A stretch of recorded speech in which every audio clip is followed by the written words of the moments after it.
Watching Hunter x Hunter characters make bad choices fills me with rage. Hello and welcome back to Suckwar Central. My name is CJ, and I have often thought very carefully about what kind of ability I would create if I were to learn Nen in real life. So when I see people who have this incredible power at their fingertips come up with really disappointing, underwhelming, and poorly designed Nen abilities, it pisses me off. These idiots don't know how lucky they are! So today we're going to discuss every Nen ability I believe is extremely poorly designed and see if we can rework them into something better or more suitable for the user. Note that we're not going to be talking about incompetent Nen users with what I believe are well-designed abilities like Chitu, Sadaso, and Camilla. There's no saving those guys because they're the problem, not the Nen abilities. And I want to make one thing very clear. I am not saying Togashi should have given these characters these abilities, or the story would have been better if this is what they did, because no. He made these Nen abilities how he did for a reason. I'm just acting the role of a humble Nen coach, giving these idiots suggestions on how they could have done better with their Hatsus. Okay, so let's start with Gido. Gido's big problem is that he relies too heavily on manipulation as an enhancer. It would be simple enough to say, get good, stop using Nen to manipulate your tops, and launch them yourself with just enhancement and emission. Learn to aim, you fucking noob. But Gido's problem is that this isn't an ability which suits him, hence why he didn't do it. Gido is a guy who wants to sit around and be defensive while his tops whittle away at his opponent. He likes watching his opponent exhaust themselves and fail to escape his trap while he comfortably spins in his defensive stance. Ergo, I think what Gido needs is to think outside the box a bit. Instead of enhancing his top strength, we need to follow the example of Dogman and remember that you can enhance all sorts of things' natural qualities. For instance, what Gido really needs is some deadly neurotoxin. I think coating his tops in a topical poison, maybe something mild that's easily and cheaply obtainable, and dialing up its properties to incapacitate opponents with enhancement Nen is the way to go. While yes, he still has to take the risk of aiming the tops himself, that's not his main method of damage or win condition. And once he's dosed his opponents a few times, he can spend most of the fight in his defensive posture, waiting for them to collapse, and pausing to take an extra pot shot here and there. Is this going to make him a top tier fighter? Well, no, not really. But the sad truth is not everyone was meant for greatness, especially not this idiot. I can't fix Gido's mentality and strategy, which is really what's holding him back. All I can do is give him an ability that's more suited to it and to his Nen affinity. Hunter x Hunter shows us time and time again that a mediocre plan executed well trumps a good plan executed poorly, and I do think this approach would improve Gido a bit, and that's all we can really do. Next up is Castro, and when it comes to Castro, we have a bit more to work with because he's significantly more talented than Gido. While he still invested far too much into conjuration and manipulation as an enhancer, I think he created an ability that fits his personality, and he could have used a pinch of those affinities to help support his main Hatsu, the Tiger Bite Fist. See, Castro is a tricky sort of illusionist who wants to barrage his opponents with attacks that they can't see coming properly or react to. So, here's what I propose. Instead of conjuring a whole extra doppelganger, Castro should just conjure an extra pair of arms coming off of his body a la Sukuna. It would let him do almost the same thing he already does without nearly the same Nen investment, and it fits him a lot better. It even works with his existing outfit, as those long, flowing robes would work very well to hide his movements. And best of all, it lets him land a decisive hit extremely well, because when the chips are down, he can use one set of arms to hold his opponent in place, and the other to land a solid Tiger Bite Fist. Or, even better, he can pull the same sort of trick Hisoka did. Before the trick is revealed and he's pretending to have only one set of arms, his conjured arm might be horribly injured, while the real thing just retreats into his long, flowing robe, ready to deliver a surprise attack at a crucial moment. Next up, we have Kite. And you might be tempted to say, Kite has an amazing ability. Even though he criticizes it himself, what is there really to take issue with? Well, for me, it's the fuck-ass clown. I refuse to call any Nen ability featuring that stupid clown good. I think he should replace the clown with a therapist that listens to his problems and helps him work through them. Or at the very least, the clown should be soft, squishy, and punchable so that Kite's always able to beat the shit out of it.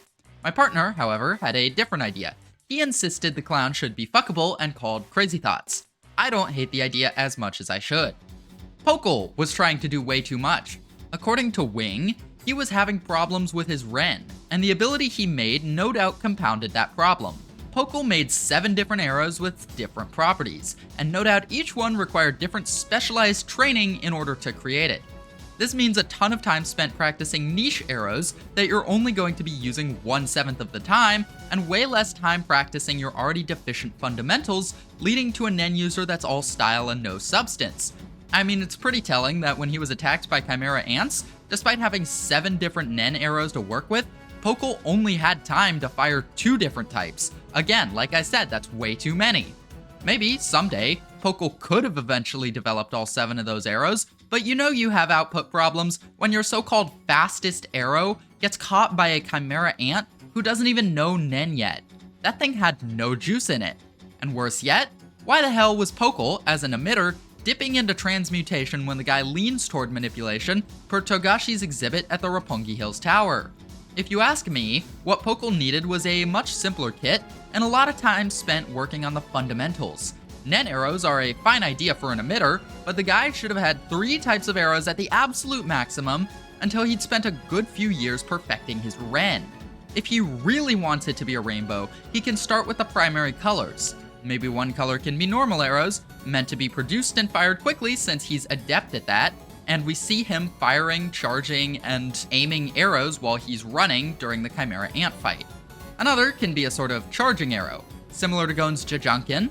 I think Pokkle would really benefit from an arrow that he has to charge up with Nen for a bit before firing, letting him take out more durable opponents. And lastly, he could have a manipulation arrow that lets him take control of a target. I think to make an effective condition, he's gotta hit the target in the head for this ability to work, because unlike someone like Shalnark, he doesn't have to take the risk of getting close to the enemy, and manipulation isn't his natural affinity anyway. And that's it. That and the fundamentals of Nen are all he needs. If he really wants to, maybe when he's more accomplished, he can mix the primary colors' effects to create arrows of secondary colors, but really, Pokkle, don't push your luck. Baise, honestly, I think is not a very good Nen user. On the surface, her Nen ability looks a lot like Shalnark's, but in my opinion, it's actually like much worse. In theory, kissing people is a decent win condition, but in battle, it's actually significantly harder to smooch somebody on the lips compared to just putting a needle in someone. Plus, Baise can only manage it for 3 hours at a time. In practice, Baise mostly uses it to acquire cannon fodder to take hits for her, but I don't think that's even a good idea to begin with. If it's that easy to kiss them, they're probably not the sharpest people and won't even make good pawns. I think what Baise needs is to slap some conditions on her ability and really play into her femme fatale sort of vibe. As we've seen from Chiamashi and maybe also Poof, it's kind of difficult to say because that might have just been Poof's ability as a Chimera ant as opposed to a Nen ability, manipulation can be used to bestow benefits or boons onto certain people. So here's what I think Baise should have done. The principle is the same. He kisses someone on the lips and mind controls them, but there's gotta be a lot more to it. I think she should, instead of just swooping in for a kiss, spend time seducing her target, whining and dining them. If she does this, they'll gain certain benefits, like damage reduction, a partial Nen awakening, etc., based on how much time and effort she committed to this process. As Killua says during the Chimera Ant arc, someone like Pito can still puppeteer people and manipulate their aura around their bodies to use things like Ryu, even when their Nen hasn't been awakened, and I think Baise could probably do the same. I think that this whole process of whining and dining should also increase the amount of time she can control her target for by a lot, given that it means she can't just manipulate people on the fly anymore, which she doesn't seem to be suited to anyway despite it being her ability. This will make acquiring pawns more difficult, but also significantly increase their effectiveness, more like bishops and rooks than pawns at this point. For someone who uses other people as meat shields, Baise's greatest problem is that she puts herself in dangerous positions too often, probably because her pawns can't get the job done by themselves and she doesn't have the Nen output for a better ability. That's why I think these conditions would sort of kill 2 birds with 1 stone by making her have more useful pawns to play offense with, as well as constantly having minions to defend her who won't just die after a few gunshots. Okay, you guys are gonna think I'm crazy for this one, but let's talk about Kurapika. He's often cited as one of the most proficient Nen users in the whole series, and yeah, it's generally true, but the guy is not perfect. In fact, he himself admitted that the conditions on Emperor Time were a mistake and that he was naive when he made the ability. but what's really screwed him over is Stealth Dolphin getting stuck in the on position. Not being able to disable it until he uses whatever ability he's loaded it with is ridiculously dangerous and risky. Kurapika already has extremely powerful abilities for most occasions, and being able to use other people's Nen abilities hasn't even been that useful for him. Yes, it's supposed to make up for his deficits, but it hardly even does that because Kurapika's constantly living in fear of even using other people's abilities since he's afraid they will have an activation requirement he can't meet, which rather defeats the whole point of it anyway. Honestly, I think Kurapika would be way better off if he just didn't have Stealth Dolphin and nothing else changed. But I think there's a better way to do this. The main issue is that Kurapika risks getting stuck in Emperor Time, and then he dies. So here's what I think is a nice, simple, and easy solution. After being loaded, the ability has a maximum duration of, say, 44 minutes. If he doesn't manage to use the Nen ability, he won't lose more than 110 days of his life, with the drawback that he can't hold on to extremely useful abilities for too long without having to meet the conditions once again. I think that's a nice compromise that keeps the ability balanced, but gets rid of the whole reason I think Stealth Dolphin is a terrible idea in the first place. And now, we get to a tough one. We don't know Basho's actual Nen affinity, so how are we supposed to help him? All I can really do is criticize his ability outside the direct applications of the Nen power system. See, Basho's issue is that he writes haikus to manifest effects, but the power of those haikus is directly based on how good the poem is, and Basho isn't very good at coming up with poetry on the spot. When he actually has time to prepare it in advance, Basho can come up with some pretty good poems. His haiku to protect Fugetsu wasn't half bad, and apparently using seasonal words increases their effectiveness, although that is an extra layer of challenge to the poem. So to hold himself back from his urge to come up with crappy poems on the spot that produce ineffective Nen, I think Basho needs to add a few more conditions. Here's my pitch. As we see from chapter 402, where Basho hands Fugetsu a poem and doesn't recite it, his poems take effect when he writes them. Instead, I think, Basho should have his poems activate when he recites them out loud. Furthermore, he should only be able to activate a poem he wrote over 1 week in advance. This limits his versatility, but encourages him to keep a good and consistent stock of well-thought-out poems. It also encourages his creativity as an artist. To make the best use of this ability, he'll need to try and anticipate specific circumstances he needs an ability for and make them good poems at the same time. If he applied these conditions, I think his Nen output would be somewhat increased. His poems would be better, and with all these limitations, even the crappy ones would be decently powerful, and I actually think he'd make a fine Nen user. Then again, maybe I'm just overrating his intelligence because he just might not be smart enough to do this. But still, if he can pull it off, I think this Basho would be able to do a bit of everything, and could even prove a very effective combatant, provided he manages to meet the difficult condition of reading and reciting his haiku in the middle of battle. Last but not least, I want to talk about Halkenburg. Dramale Dissonance is a pretty fine ability, but its randomness makes it dangerous and unwieldy in ways that I don't think are particularly worth it.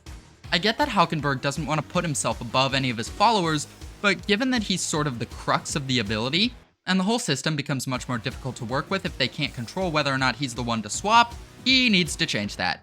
Even worse, Halkenburg himself getting swapped is what's led to all his worst decisions. This guy has a fuck it we ball mentality that's usually helpful, but leads him to accept circumstances he really should be aiming to reverse. Still, there needs to be a significant element of risk to make the ability as powerful as it is. That's the niche that including Halkenburg in the swap pool partly fills. So here's what I suggest instead. If Halkenburg is chosen as the person to get swapped, the arrow becomes a quote-unquote dud. It still activates, fires, and hits the target, but it doesn't actually do anything. And the target is somehow informed that the ability was a dud because not all the conditions were met, probably through some Nen construct a la Stealth Dolphin. Meanwhile, Halkenburg's faction still have to charge the arrow, aim, and fire it, and they don't know it's a dud until nobody swaps. And most importantly of all, the way Halkenburg risks his life with each shot of the arrow still applies here.